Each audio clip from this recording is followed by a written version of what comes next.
Boa noite, a paz, a graça do Senhor Jesus Cristo.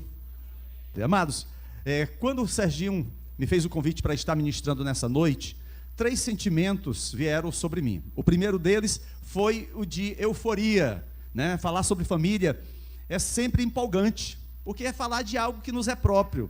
E eu lembro que quando solteiro eu sonhava com a minha família, com a futura família.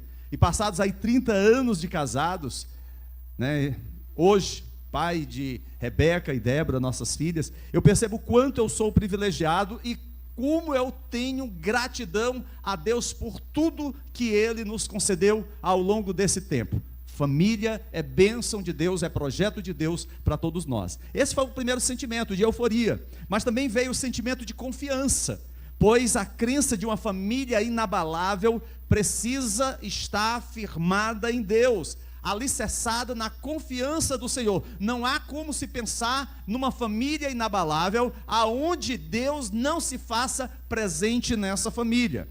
Vivemos, queridos, numa realidade difícil, uma sociedade de relações líquidas, voláteis, que mudam rapidamente. Assim, é vital estar ancorado no Senhor. Se nossa família não estiver nesse porto seguro, que é o Deus das nossas vidas, certamente nós naufragaremos. Há um terceiro sentimento, o sentimento também que veio quando o Sérgio me convidou, que é o sentimento de medo. Não medo de estar aqui ministrando a palavra, porque é algo que a gente vem com temor e tremor, mas medo, ele não tem apenas o sentimento negativo, não é apenas um lado negativo de alguém que está inseguro, de uma vida ansiosa ou triste, mas o medo também tem o seu lado positivo, porque nos mostra que nós somos humanos, que nós somos finitos e que nós dependemos e carecemos de Deus na nossa vida para realmente podermos dizer que somos mais que vencedores. Esses foram os 3 sentimentos: sentimento de medo, sentimento de confiança e sentimento de euforia. E para mim é muito bom poder ministrar a palavra de Deus, estar falando sobre família. Lá na segunda carta de Timóteo, capítulo 2, verso 19, o apóstolo Paulo diz que o firme fundamento de Deus permanece inabalável. Não há nada que abale o firme fundamento de Deus. E já que a gente pensa acerca de uma família inabalável, a gente tem que pensar exatamente que esse firme fundamento de Deus precisa estar balizando a nossa família. Assim, nós não precisamos nos preocupar, porque Deus sempre supre o seu povo, Deus sempre supre a nossa família com o suficiente, conforme está escrito em Efésios capítulo 3, verso 20, que Deus é poderoso para fazer infinitamente mais do que tudo quanto pedimos ou pensamos, mediante o seu poder que atua em nós, que atua na nossa família, que atua na igreja. Então, eu quero encorajá-los, nestes tempos difíceis, a investir, a construir uma família inabalável. Eu sei que aqui tem jovens que, como eu, há um pouco mais de 30 anos atrás, sonhava e agora estão sonhando em constituir, em construir uma família. Tem outros que há pouco tempo iniciaram essa jornada, são recém-casados, estão nos primeiros meses, primeiros anos, e outros já têm aí uma caminhada de longo tempo. Mas todos nós entendemos, amados, o quanto é necessário investir na nossa família. Até porque os valores do mundo estão em colapso, fazendo, por exemplo, do casamento uma porta aberta para o divórcio. Há algum tempo atrás, quando se falava de divórcio, jamais se imaginaria de que isso pudesse chegar, por exemplo, a um lar evangélico. Mas como isso tem se infiltrado no meio cristão. Mas não somente isso, as formas do mundo de tentar criar filhos estão em colapso. Nós vivemos, por exemplo, o boom da psicologia. Como as ciências têm, por exemplo, interferido na criação dos nossos filhos. Mas não apenas a ciência, a tecnologia, por exemplo, que nós temos ao nosso dispor com um celular. Muito cedo as crianças têm acesso ao mundo, a todo tipo de informação, e nem sempre os pais têm o cuidado de fazer aquela filtragem, e a gente vê hoje filhos rebeldes, insubmissos, filhos que não se tornam obedientes aos seus pais. Os modelos de família do mundo são degradantes. Quando a gente pensa família, a gente pensa sempre naquela família estruturada nos princípios da palavra de Deus, a partir de um casal, de homem e de mulher que se unem nos laços do matrimônio e formam uma família, geram filhos. Mas hoje nós sabemos que o conceito de família, segundo o mundo, é totalmente diferente. Totalmente diferente.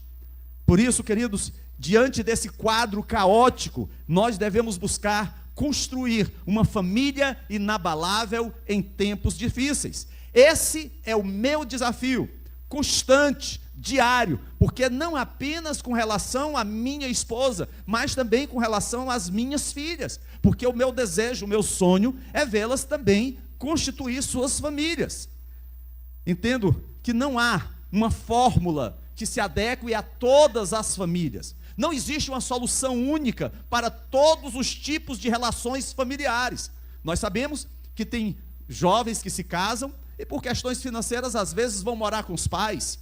Outros que, casados, acabam por receber, por exemplo, o pai, a mãe, para com eles morarem.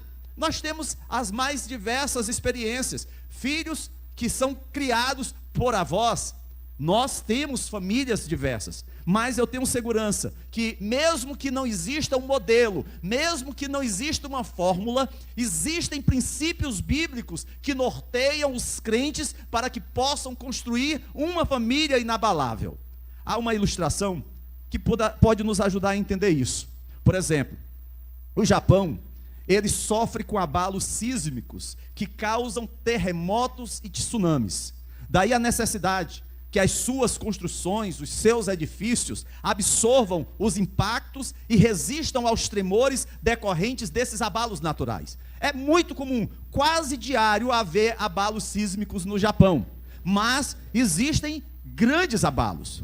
Porém, toda a tecnologia para identificar com antecedência os tremores, ou mesmo as consequências desses abalos, não impede que esses tremores aconteçam. Apenas minimiza os prejuízos e as mortes. Por mais tecnologia que eles tenham, por mais forma de construir edifícios que eles possam encontrar, eles não vão ter como impedir que esses abalos aconteçam. São fissuras que fazem com que isso aconteça naquela região. Assim também é a nossa vida, é o nosso casamento, é a nossa família. Nós não estamos blindados dos problemas. Essa coisa, por exemplo, de casamento blindado só serve para vender livro por determinado grupo. Mas nós não estamos blindados, nós não estamos isentos de tempos difíceis. O próprio Senhor Jesus disse isso aos seus discípulos: neste mundo vocês terão aflições, mas tem de bom ânimo, eu venci o mundo, conforme está registrado em João capítulo 16, verso 33. Por isso, nós queremos nessa noite apresentar princípios bíblicos que nos levem a buscar, a investir numa família inabalável, porque eu acredito que seja isso que cada um de vocês queiram. A Gileade do Barroso não está fazendo simplesmente uma conferência sobre família, porque já se tornou parte do seu roteiro anual, não. Mas porque vocês entendem a importância de ter uma família inabalável em tempos difíceis. Por isso, eu gostaria que você pudesse abrir a sua Bíblia no Evangelho de Mateus, capítulo 7. Nós vamos ler 3 versículos, versos 24 a 27. Diz assim a palavra do Senhor: portanto, quem ouve estas minhas palavras e as pratica, é como um homem prudente que construiu a sua casa sobre a rocha. Caiu a chuva, transbordaram os rios, sopraram os ventos e deram contra aquela casa, e ela não caiu, porque tinha seus alicerces na rocha.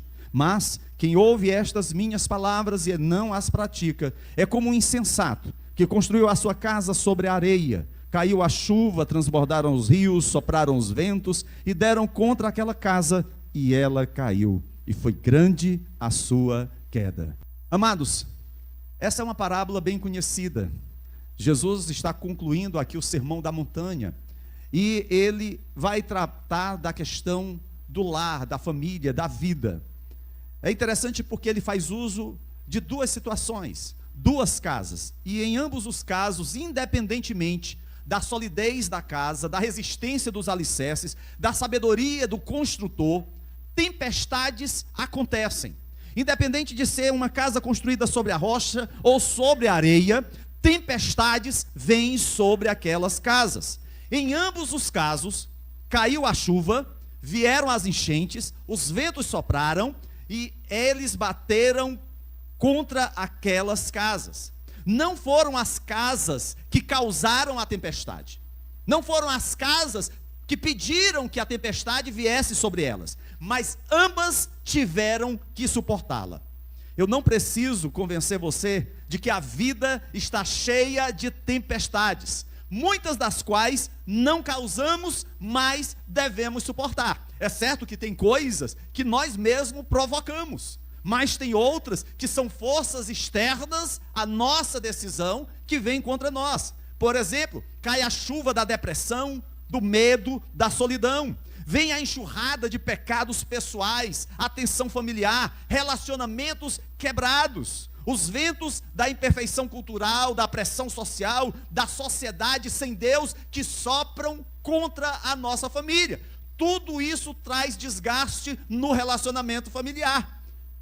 Quem já não passou por uma situação de enfermidade na sua família, de um ente querido que adoeceu, e como isso fez você sofrer, ou fez as pessoas envolvidas passarem por aquela luta? Às vezes é a questão do desemprego, é a crise financeira que se abate contra a família, e a gente sabe o quanto isso causa desgaste, causa dificuldades. Problemas os mais diversos, até mesmo a instabilidade política na nação, às vezes problemas que acontecem na cidade, no bairro, a violência, tudo isso passa a interferir. Isso bate contra as nossas casas, contra as nossas famílias, colidindo contra aquelas pessoas que mais amamos. Na verdade, essa experiência, ela é tão comum que se pode presumir com segurança que cada um de nós já viveu uma tempestade, está vivendo ou vai viver uma tempestade na sua vida, ou até mesmo tudo isso esteja acontecendo. Você viveu, está vivendo e ainda vai viver uma nova tempestade. Após contar a parábola do homem prudente, do homem insensato, Jesus reconhece que os tempos difíceis são inevitáveis, mas é possível não ser vencido pelas dificuldades. Jesus reconhece que todos nós passaremos em algum momento por algum tempo difícil na nossa vida, algum deserto, um tempo de aridez, de escassez. Porém, mesmo que venhamos a atravessar essas situações de vale, Deus jamais vai nos desamparar. Os ventos derrubaram a casa do insensato, a sua vida não resistiu ao caos que girava ao seu redor, mas a casa construída pelo prudente permaneceu forte. A sua família, embora sofrendo com os efeitos da tempestade, permaneceu tão forte quanto antes da primeira gota de chuva. E é isso, querido, que nós esperamos com relação à nossa família. Nós não poderemos isentar os nossos entes queridos de passarem por lutas e adversidades, mas podemos, em meio a toda aquela problemática, superar aquela crise, porque juntos somos mais fortes. Todos nós, queridos, queremos ser o homem ou a mulher prudente dessa parábola. Ninguém quer ser o homem ou a mulher insensata. Não, cada um de nós quer ter uma família que possa suportar o diagnóstico preocupante de uma má notícia, a decepção dolorosa, a experiência traumática e qualquer coisa avassaladora que venha sobre nós. Todos nós queremos uma família inabalável. E é isso que Jesus está oferecendo como produto final do seu ensino. Mas como construir essa família? Como realmente podemos erguer uma família inabalável em tempos difíceis?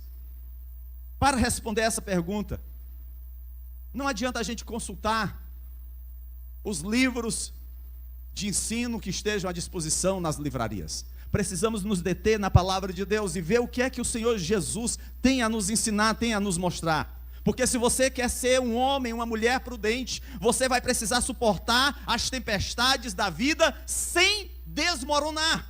E há princípio que todos nós podemos aprender aqui. O capítulo 7 do Evangelho de Mateus fornece 3 passos para construir uma família inabalável em tempos difíceis. E o primeiro ensino que o Senhor Jesus dá a você e a mim para construirmos uma família inabalável é: escolha o caminho certo. Veja aí os versos 13 e 14 do capítulo 7.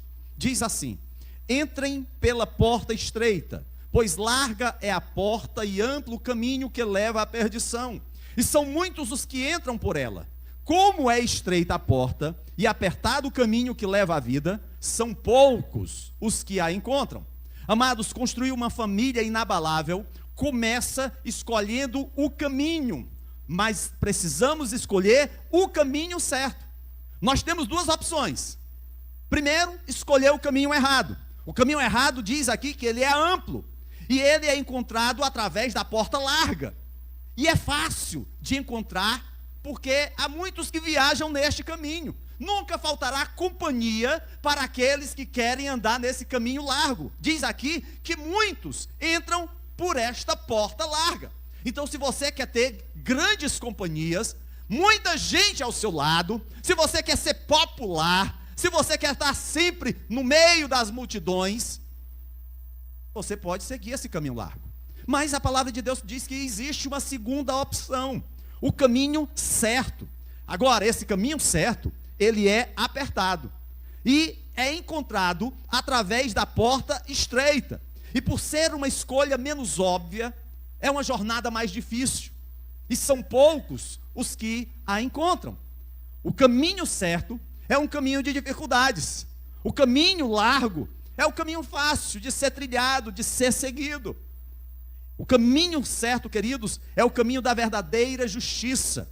É o caminho da culminância daquilo que Jesus aponta ao longo do Sermão da Montanha, nos capítulos 5, 6 e 7.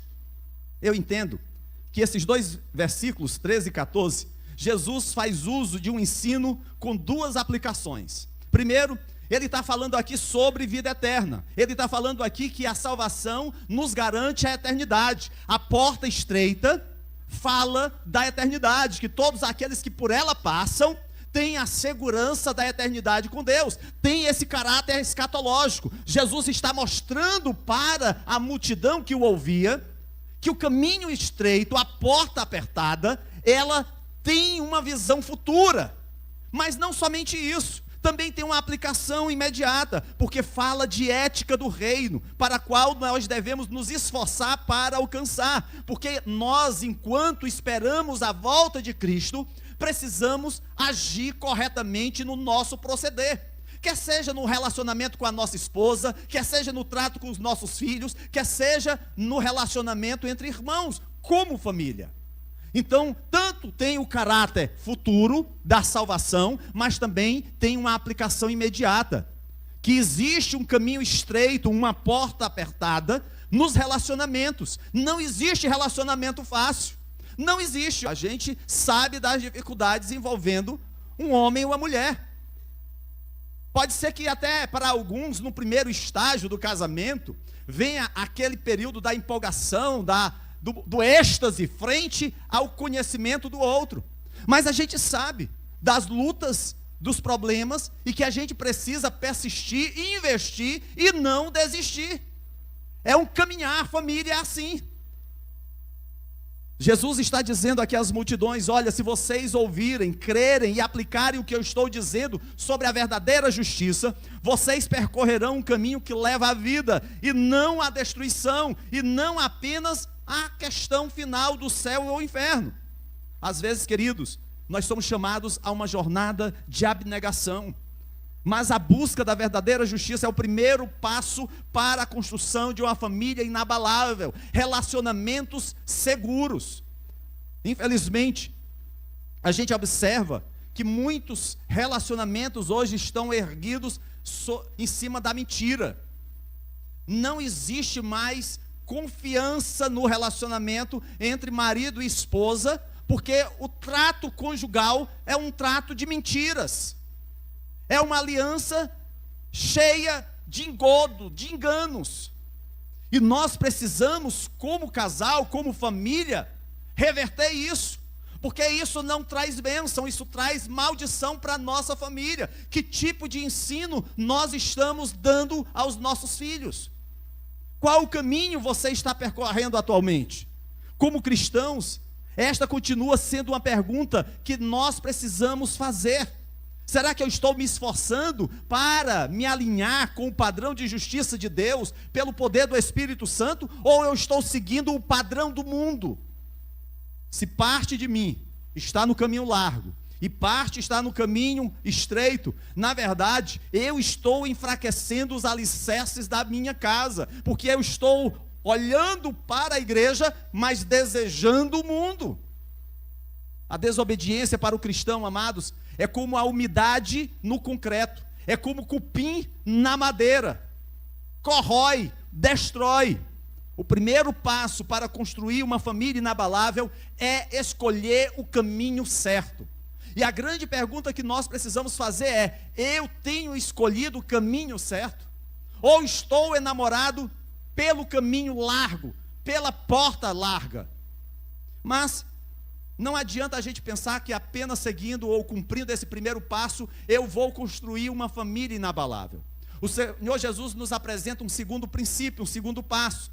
Ouça as vozes certas. Jesus faz uma advertência lá no versículo 15. Ele diz assim: cuidado com os falsos profetas. Eles vêm a vocês vestidos de peles de ovelhas, mas por dentro são lobos devoradores. Nesse versículo, Jesus alerta sobre as pessoas que dizem falar em nome de Deus, que fingem se importar com o bem do povo de Deus e com a glória do Senhor, mas, embora pareçam pertencer ao rebanho, na verdade, são predadores famintos, que quando autorizados a permanecer junto às ovelhas, atacam, ferem e matam. Jesus diz que ao se esforçar para construir uma família inabalável, cuidado com falsos profetas, porque o objetivo deles é roubar, matar e destruir. Ele vai procurar destruir a sua família. O ensino contrário às Escrituras rouba a esperança, a alegria e a paz. Aquilo que precisamos quando as tempestades chegam é exatamente ter paz, ter tranquilidade, ter alegria. Mas esses falsos profetas vão minar para destruir a nossa vida. Jesus, ele nos diz como identificar esses falsos profetas. Ele diz aqui nos versículos 16 a 20: vocês os reconhecerão por seus frutos. Pode alguém colher uvas de um espinheiro, ou figos de ervas daninhas? Semelhantemente, toda árvore boa dá frutos bons, mas a árvore ruim dá frutos ruins. A árvore boa não pode dar frutos ruins, nem a árvore ruim pode dar frutos bons. Toda árvore que não produz bons frutos é cortada e lançada ao fogo. Assim, pelos seus frutos, vocês os reconhecerão. Queridos, fruto refere-se a um produto final. O que é produzido, na verdade, em última instância. E as Escrituras frequentemente usam essa expressão, essa palavra fruto, para descrever o nosso coração. E o nosso coração pode ser avaliado pelas suas ações. É por isso que a gente fala, por exemplo, de fruto do Espírito, ou acerca das nossas palavras. No caso dos falsos profetas, eu acho que o Senhor Jesus tanto tem em mente a questão dos frutos do Espírito, quanto das palavras. Se alguém fala em nome de Deus, e aí às vezes a gente tem aquela ideia romântica, que pelo fato de eu pegar a Bíblia, ou tê-la debaixo do braço, andar com a Bíblia, até mesmo ficar atrás de um púlpito, isso faz com que eu tenha uma certa popularidade no meio cristão. Ou até mesmo que eu possa escrever livros, ou ter seguidores nas minhas redes sociais. Queridos, mas nós devemos perguntar se essas pessoas verdadeiramente são cristãos. Será que são uma voz que ajudará a construir a minha família a ser inabalável? Me ajudará a permanecer no caminho estreito? Ou eles estão apenas dando um tempo antes de me devorarem? Jesus adverte: pelos seus frutos vocês os reconhecerão. É como se Jesus dissesse assim: olha, eu não me importo se eles têm uma Bíblia com eles. Eu não me importo se o que eles estão dizendo está de acordo com o ensino da Bíblia. Muitos usam a Bíblia para apoiar seus próprios interesses. É por isso que nós somos chamados a examinar as Escrituras acerca do ensinamento. Examine os seus ensinamentos, não de uma forma maliciosa, a fim de criticar por criticar, mas intencionalmente, como os crentes de Bereia. Além disso, como é a vida desses que chegam para falar a palavra? Como eles vivem? É consistente com o que pregam? E por sua vez, é consistente com a palavra de Deus? Amados, se nós queremos construir famílias inabaláveis, Jesus está nos dizendo que devemos escolher o caminho certo, mas também ouvir as vozes certas. São inúmeros os exemplos de pessoas que por não serem cautelosas com os ouvidos, constroem suas casas sobre a areia. Que líderes você está ouvindo? Você está verificando os seus frutos, avaliando-os cuidadosamente, o que eles dizem, o que fazem? Temos de guardar os nossos ouvidos. Eu não vou falar de outros homens que adentram o seu lar através da internet, da televisão, do rádio, ou até mesmo quando você vai se alimentar em outro pasto. Certamente, há pregadores por aí que são mais talentosos, mais eloquentes e mais fáceis de ouvir do que o seu pastor, do que os seus presbíteros ou do que os líderes aqui da Gileade do Barroso. No entanto, há uma coisa que a liderança da Gileade do Barroso tem, que nenhum daqueles pregadores lá de fora, daqueles pregadores midiáticos faz. Essa liderança está aqui com você e com a sua família. Você não pode apenas examinar o que eles ensinam, mas você pode e deve examinar a vida da sua liderança. Ao convidá-lo para ouvir as vozes certas, não é só para que você confronte tudo o que a liderança da Gileade do Barroso diz, prega e ensina com a palavra de Deus, mas para observar a vida desses homens e mulheres que se doam para cuidar de você e da sua família. Construir uma família inabalável significa escolher o caminho certo e ouvir as vozes certas. Infelizmente, hoje, há muitos que deixam de ouvir a sua liderança e passam a ouvir a voz de terceiros, que não cuidam, que não zelam, que não alimentam as ovelhas. Terceiro passo que a gente entende aqui, é que nós precisamos confiar nas medidas certas. Veja os versos 21 a 23. Nem todo aquele que me diz, Senhor, Senhor, entrará no reino dos céus, mas apenas aquele que faz a vontade de meu Pai que está nos céus. Muitos me dirão naquele dia, Senhor, Senhor, não profetizamos nós no teu nome? Em teu nome não expulsamos os demônios e não realizamos muitos milagres? Então eu lhes direi claramente, nunca os conheci, afastem-se de mim vocês que praticam o mal. Amados, observe que Jesus está apontando para um dia no futuro, julgamento, no qual ele será o juiz. Diz aqui, naquele dia do julgamento, haverá um grupo de pessoas que estará diante de Jesus, talvez como aqueles falsos profetas que ele havia falado anteriormente. Essas que estarão na presença de Jesus receberão uma notícia devastadora, porque essas pessoas investiram as suas vidas erroneamente, e por causa disso, serão mandados embora. A consequência é algo terrível. O Senhor diz no versículo 23, nunca os conheci, afastem-se de mim vocês que praticam o mal. Aí você poderia dizer assim, pastor, mas esses homens profetizaram, expulsaram demônios, fizeram milagres, tudo em nome de Jesus. Mas eles foram rejeitados. Eles estão diante do Todo-Poderoso e apresentam os seus impressionantes currículos religiosos. Olha, eu tenho mestrado em expulsar demônios, eu tenho doutorado em fazer milagres. Mas, queridos, com todo esse riquíssimo currículo, eles foram rejeitados. Eles esperavam receber a autorização de entrar no gozo celestial, mas perderam a única coisa necessária para entrar no reino vindouro. Diz aqui que eles, apenas aquele que faz a vontade de meu Pai que está nos céus, é que estará no gozo eterno. E aí você pode perguntar, mas qual é a vontade do Pai? A vontade do Pai não é expulsar demônios, fazer milagres, falar profecias. E aí, queridos, lá no Evangelho de João, no capítulo 6, verso 40, o Senhor Jesus diz que a vontade de meu Pai é que todo que olhar para o Filho e nele crer, tenha a vida eterna, e eu ressuscitarei no último dia.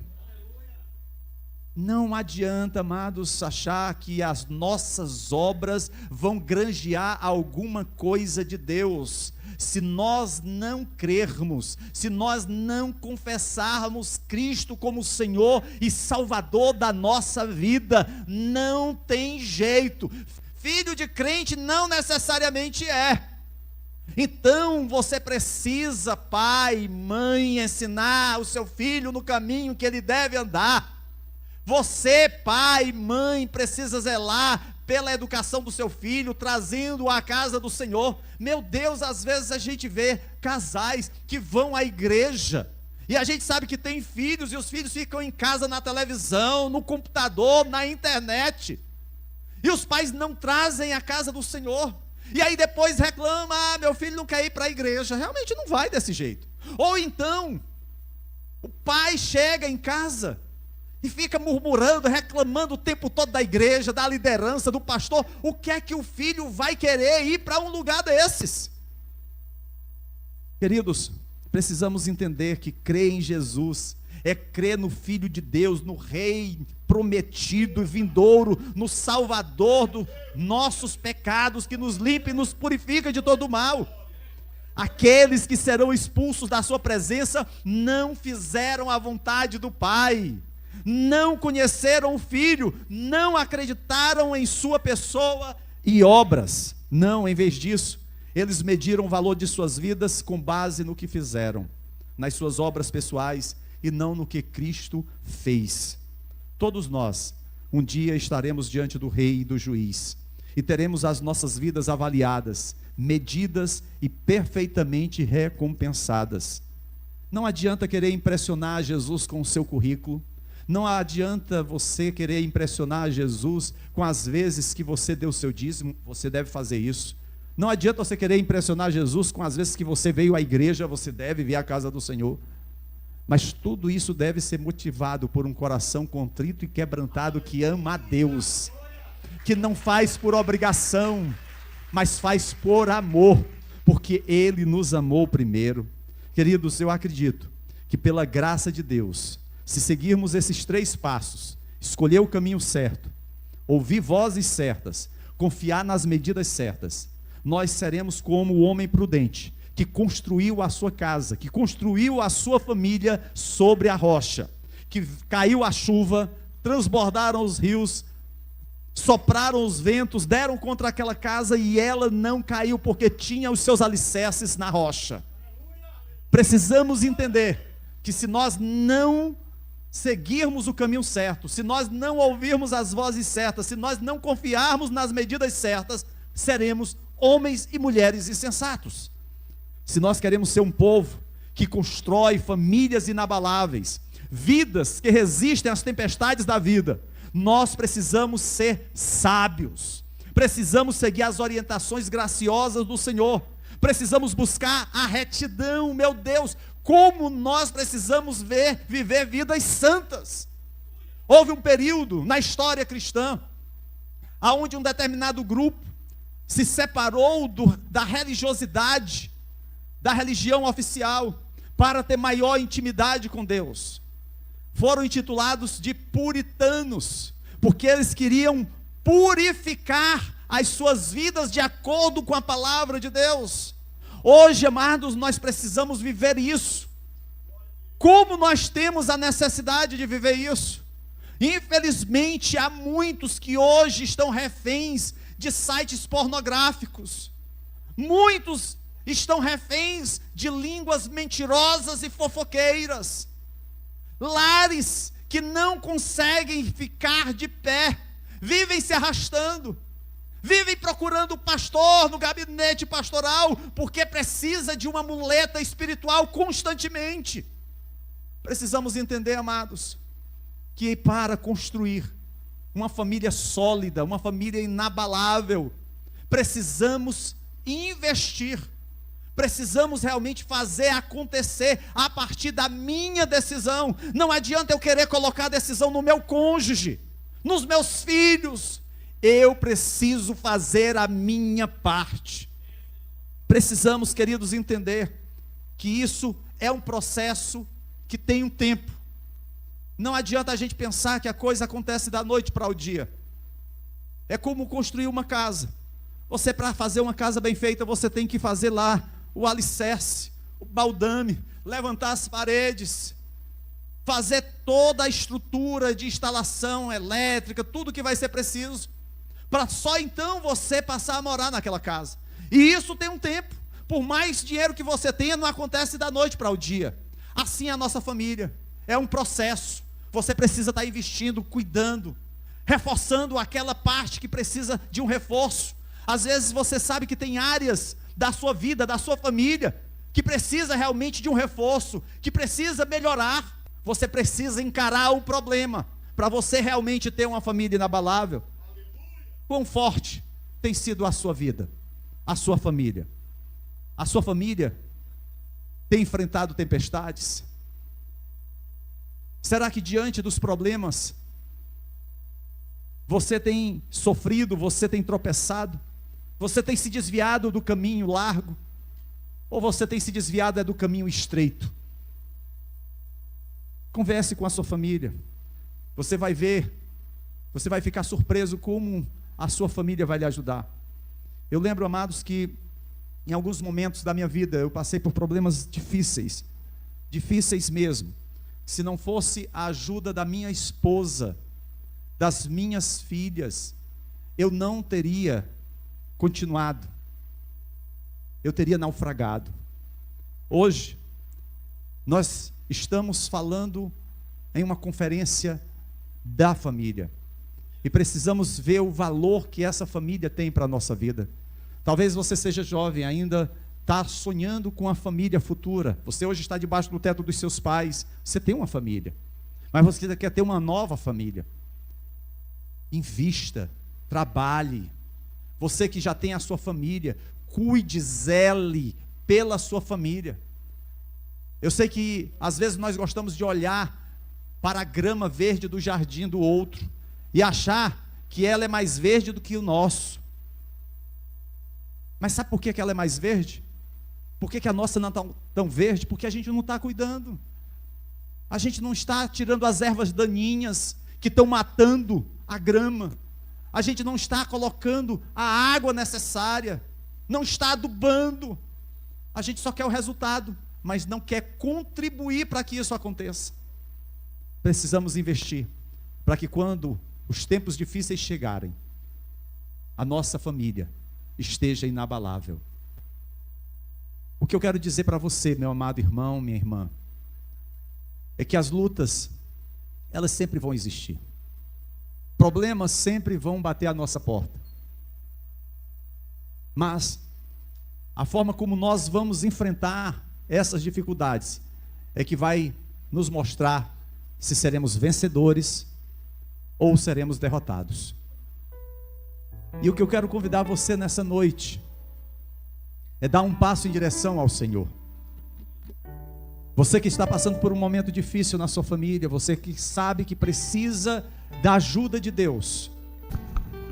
Há aproximadamente 28 anos atrás, depois de 2 anos de casados, eu e Osana passamos por uma crise gigantesca. Alguém poderia dizer assim, mas em plena lua de mel. Em plena lua de mel. E nós pensávamos que iríamos nos separar. Mas, naquela oportunidade, nós tivemos o amparo de uma família que nos ajudou muito.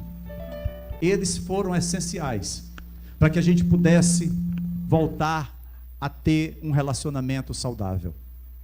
Eu quero te dizer que você às vezes vai ouvir vozes lá fora dizendo assim: olha, teu casamento não tem jeito, aí só mesmo separação é divórcio. Rapaz, parte para outra. Que é isso? Está deixando a tua alegria, a tua felicidade. É isso que o mundo vai falar para você, porque ele aponta o divórcio como a solução mais simples. Ele vai dizer assim: para que te preocupar com o teu filho? Ele não quer nada, está envolvido com drogas, não quer estudar, não quer trabalhar. Queridos, se há um bem precioso que você e eu temos, é a nossa família. E se você está passando por um problema hoje na sua família, assim como eu fui ajudado no passado, eu quero poder orar pela sua vida, pela sua família nessa noite. Pastor, mas o que é que vão pensar de mim? Vão pensar que eu estou passando por um problema de separação? Não. O que vão pensar, não se preocupe, mas esteja certo daquele que pode nessa noite resolver o teu problema. E é isso que importa. É o cuidado de Deus por você, pela sua casa, para que você possa construir a tua casa sobre a rocha, ser uma família inabalável. E se você desejar ter esse momento de intercessão aqui pelos pastores e presbíteros da igreja, eu queria convidar você a vir aqui à frente com a sua família.